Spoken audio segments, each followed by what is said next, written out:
Welcome back to the MLS Review Show. Columbus traveled to the Rockies to take on Real Salt Lake. But first, Livestrong Sporting Park opens its gates to New England. Sporting was making a run at the East. Unbeaten in 12, Kansas City had a long string of home games to rack up the points, and a win over inconsistent New England would go a long way towards securing their playoff spot. New playmaker Jefferson had slotted in well for Peter Vermees and would start again for the Eastern Conference clash. Sure, New England got their first road win and tied the defending champs last week, but the Revs still did not have back-to-back wins. Without left back Chris Tierney due to suspension, Steve Nicol would slide Darius Barnes to the outside. Brad Feldman and Jay Heaps were at Livestrong Sporting Park with all the action. We are underway for the Brazilian-born Feilhaber, who's of course a U.S. international. Nice give and go. Leggett for Joseph. He shoots and goes just wide. Wow, that was Feilhaber that turned it, played it to Lekic, and then down to Shari. A good play from all those players. And unfortunately, Shari can't get that near post. He just missed it. Yeah, there's not many teams if you put Shari Joseph in, he's not going to be in a good position. This bounces long for Lekic. He's onside, top of the box, stabs it into the net. What a finish by the Danes! This is a clear from Matt Reese, and it just bounces, and he's just there all by himself. But takes it down well and uses the outside of the foot from outside the 18. That's a great finish from the forward. Lekic uses the outside of the right and puts it powerfully into the side netting. Good ball by Kamara. Trouble for the Revs. Sinovic fluffs a chance. This is Nielsen up the field, and it just lands perfectly. What a touch there from Kamara up and over. And he gets his ball, and he puts this low and hard, and Matt Reese comes for it. Look at this. Matt Reese misses it, and Sinovic did. He's got to put that down and low, and he wanted the goal against his former team. And you're right, Brad. I think he just got a little bit amped up. His delivery. Sapong in the D, surrounded. Jefferson's open, shoots wide. Well, he makes a late run there. Matt Reese did have it covered. But Jefferson times that well, and it's all because C.J. Sapong holds his ball up. Look at this hold-up play. Finds a player there, Espinoza, and Espinoza just lifts it perfectly. The Revs' back line was a little disjointed there. Now the Brazilian against Shalowski. Shapes for the cross, curls it in well. Three Revs going up for it. Beasley, nice ball. Sapong, what a save by Reese with the foot. Reese here coming up huge. Shot, and Matt Reese, you see him commit himself low and hard. If he doesn't get that right leg out there, that's a goal. Good view from this, good camera angle. Look at Matt Reese off of his right knee. Wow, what a save. Offensive ability and an offensive flair. Trouble here for the Revs. Flag is down, Sapong's in. Soares had to do that, and he's going to be off. Red card. Header from Chance Myers, gets to the field off of Darius Barnes. And here goes A.J. Soares. Oh, I think he gets the ball first, Brad. Here's a good look here. He goes down. Well, it's close. Raheem Diop, the Senegalese, 32-year-old. Bravo lets it run, gets it back for Bunbury. Oh, look at that, it's loose. Bravo cut it back. Now the shot. Bunbury equalizes 1-1. Look at this, what a dummy there in a 1-2 as Omar Bravo gets to the byline. It catches here, it just falls right into the running space. So Teal Bunbury, he bangs it back post, but look at this. You see 2-3 Revs defending well, and it just falls. Discussing with the fourth official, it drops dangerously. Feilhaber touches it for Mansali. Oh, there's the whistle for full time. Well, the Revolution are going to be disappointed with the draw, Jay, conceding the 89th minute goal. Real Salt Lake had been finding their form since the loss of Javier Morales, but the Claret and Cobalt would have to adapt yet again. Jamison Olave went down with a knee injury in the All-Star game, and Alvaro Saborio was suspended for diving, forcing Jason Christ to shuffle his lineup once again. Columbus had been quietly moving up the East. Tied for first on points, the Crew would see their depth tested against Salt Lake, with many pieces out with injury. The Crew continued to struggle in front of the net, so Robert Warziha's side would focus on a strong defensive showing. David James and Brian Dunseth were on hand at Rio Tinto Stadium with a call. You absolutely have to set the standard of play against a team like Columbus. Like you said, they don't create a lot of offensive opportunities, but they keep pretty decent possession, and they can pop up in some dangerous spots. Schuler able to knock that out as RSL drops back. Around Schuler into the 18, across the finish, and Columbus, with only 4 first-half goals the entire year, is on the board. Great little touch, little cut in from Robbie Rogers. Splits the legs of Chris Schuler, gets his head up, and no one, absolutely no one's on the back post for Eddie Gavin. And once again, you see who's popped up. Number 12, Eddie Gavin. Every time they're looking for Heineman or Miram, Gavin's dropping in underneath for those second balls. Gavin against Russell, crosses it in, header, and it's in! And Columbus is up 2-0 in the 10th minute. Tommy Heineman, young rookie, making just his 8th start. Look at the size and strength. Just bodies off the defender. It's not just the athleticism side, but it's the skill. It's the technical ability. When will the 6'4" guy have that technical ability? That's Here's it, Spindola. Spindola around Marshall into the 18, not much of an angle. Sends it in and it goes over the bar. Take a look at what he does with the ball. Instead of whipping this ball around, watch the little clipped-in ball. He's taking the pace off it because he knows Julius James is in a recovery mode trying to get back across. Beckerman, Will Johnson keeps it in. Winger, Grabavoy, loses possession. Gavin to the top of the 18. The shot just knocked over by Raimondo. Just a little shimmy from Gavin, and you can see how dangerous he is. Starts on the right, always ends up centrally. Andy Williams, wow, chests that down, chips it over the top, and Spindola fakes the cutback, tries to keep it on his left foot, deflected, now he's got space, puts it on the left foot, shot, rebound, no one there to poach it. Wow. Great timed run, great first touch from Espindola. Look at the little cutback, then the recognition, little shimmy, little shake, gets his head up, goes far side. Grabavoy to Alvarez. Alvarez from distance, knocked down, handball, no! He's got an argument. Ball to hand, hand the ball. He's inside the 18-yard box, and he absolutely changed the flight pattern of the ball.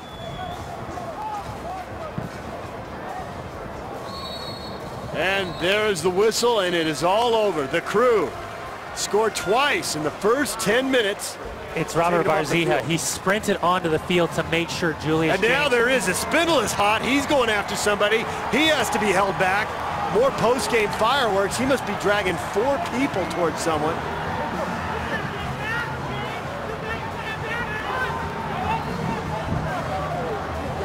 Now Arturo Alvarez is hot. Yeah, absolutely unnecessary. Unnecessary on so many different levels. Coming up, San Jose takes on DC United. Catch up on all the relevant soccer stories around the world each weekday morning with The Kickoff, compiled by fan favorite Simon Borg. Whether it's a story about the latest European superstar linked to an MLS team, a controversial quote from a head coach, or a game preview with an interesting slant, you'll find it in The Kickoff. With as many as 20 links within the article, you can learn all you need to in the world of soccer with just one stop each morning. Welcome back. Can Portland get back in the win column against Toronto? But first, San Jose and DC both look to return to the playoff hunt. The Earthquakes have not been victorious in over a month, but their last win came against DC. Frank Yallop would look for a similar performance from his side at home. A slew of injuries meant San Jose would need to call on Nana Adekora to fill the center-back role. DC was facing similar injury concerns. The constantly changing lineup had caused constantly changing results for the Black and Red. Ben Olsen hoped for at least a road point heading into August, where travel would be light. Jim Cosimer and John Schrader were at Buckshaw Stadium for the battle. This one is underway. The Quakes in the home black uniforms. We should make sure that we are putting them under pressure, but we're not really doing that. Ball into the area, just wide, and that's a tough try for Blake Bretschneider. Now the Quakes with Wando. Cross, snap head. Second half begins. This is DeRo on the ball with a left foot strike.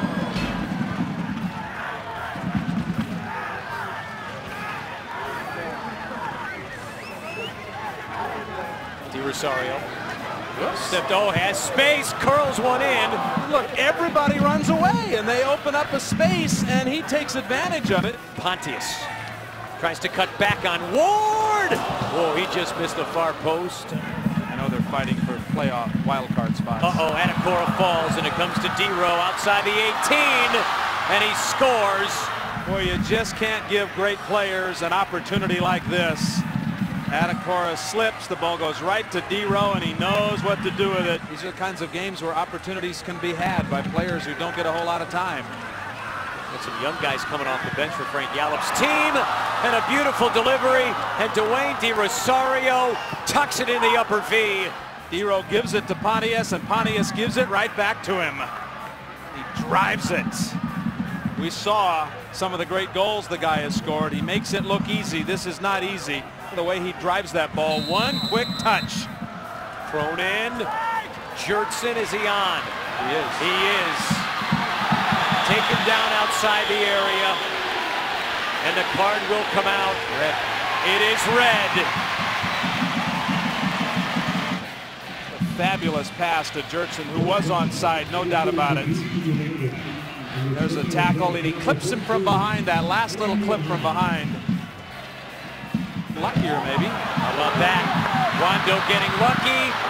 Kicked aside by Amid. As Wando has a good look. And kept in by Convey for Corrales. Well, the guys in black are going to have a hard time explaining this tonight, aren't they? De Rosario does his thing. A little DeRo magic here in San Jose, which we've seen a lot of over the years. We certainly well chronicled that tonight. Toronto went into Portland making even more roster moves, but it takes time for acquisitions to gel, and time was a luxury Aaron Vinter's side did not have with the playoffs rapidly approaching. Portland was also struggling. The Timbers were winless in 9, including 4 home losses at previously impenetrable JELD-WEN. If Portland were going to get rosy again, John Spencer would have to produce a win against Toronto. John Strong and Robbie Earl were at JELD-WEN Field when Toronto came to town. Kevin Stott, one of the most experienced referees in MLS. This is his 205th game in the middle, and we are underway. Portland Timbers, Toronto FC, Lavelle Palmer. That is onside. Eddie Johnson for the Timbers, off the bar. Palmer into Johnson. It's a really well-timed run. And Frey will say, well, he got something on the ball and got it up onto the bar. I don't think he knew that much about it. Back for Chana, back for Khalif Al-Hassan. Another stop by Stephen Fry. It's Al-Hassan and Clara, they create the opportunity. And just there. Hoovermans gets it away. Joao Plata has an option in the center. Plata wants it himself, off the post. Diesel looking to come forward. It's a great pass for Diego Chana. It's Eddie Johnson now onside. Eddie Johnson, brilliant from the Portland Timbers. It's a brilliant move. Again, Chara's involved, and he gets the ball into Eddie Johnson. And he's one thing on his mind. Can he get it out of his feet, and can he hit the target? And he does both brilliantly. Sets the shot up, fires it past Fry. It's going to fall for Julian de Guzman now, though. Horst gives him the space. Perkins, you could tell he was struggling to keep up with that knuckling ball. I think tonight when we've got to make sure Toronto don't enjoy it here. Danny Hoovermans just pulled that wide. Torsten Frings. Great through ball for Joao Plata, and that was blocked by David Horst. Calls for Chana. Oh, referee decision to make points for the spot. Penalty kick, Portland Timbers. DeRo just there. There's enough contact for me.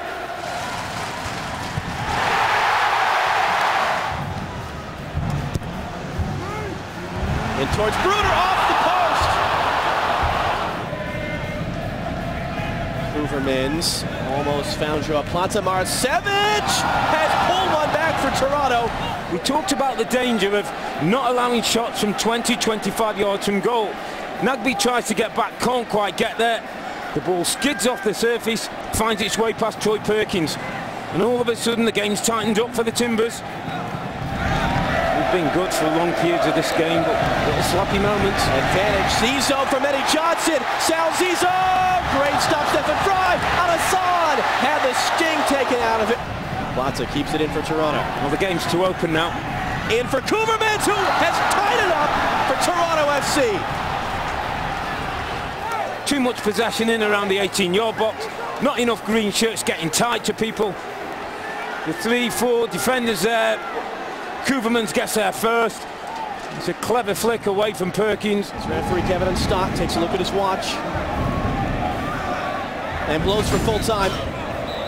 It's one of the best results of the year for Toronto FC. It's one of the worst for the Portland Timbers. Coming up on the MLS Review Show, FC Dallas looked to give Chivas a warm Frisco welcome. MLSsoccer.com is home to the best original soccer content on the web.